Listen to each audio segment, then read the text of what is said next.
जैसे दशरथ के कोई संतान नहीं थी तो वो बड़े चिंतित होते थे। 3 रानी कर ली, फिर भी एक भी संतान नहीं थी। तो फिर एक ऋषि मुनि से मिले, उससे बोले बाबा मेरे कोई संतान नहीं है, राजपाट चलाने वाला आगे कैसा राजपाट चलेगा, कैसे वंश बढ़ेगा, मुझे पुत्र होने की कुछ बताओ, क्या करूँ मैं, कैसे वंश आगे बढ़े।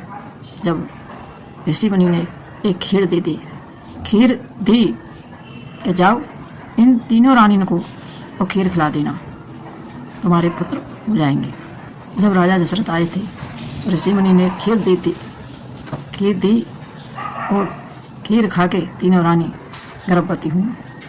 तो एक कौशल्या के तो राम थे और केके के भरत थे और सुमित्रा थी, उनके शत्रुघ्न और लक्ष्मण थे।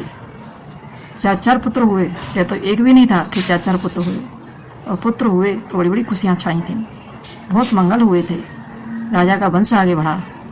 देखो भाई, राजा जैसे कि वंश में देरी हो गई तो हम लोग क्या चाहिए, हम तो कुछ भी नहीं है उनके आगे हैं। राम के पिता ने इतना दुख भोगा तो हम तो कुछ भी नहीं है, हम तो बहुत मात्र एक चैंटी के बराबर हैं। तो छोटा मोटा दुख आ जाए तो कभी इतना शोक मत करना, ये तो दुख सुख का जोड़ा है, कभी रात होती है कभी दिन होता है, समय का पहिया घूमता रहता है। दुख से कभी घबराना नहीं, तुम घबराओगे तो उससे क्या हो जाएगा, कुछ होने वाला तो है नहीं है। तो जिंदगी थोड़ी सी मिली है, इसे हंस हंस के काटो, ये चिंता करने की जरूरत नहीं है। जितना खुश रहोगी उतना ही अच्छा ही जीवन कटेगा। किसी को ऐसा महसूस मत होने दो कि हम दुखी हैं।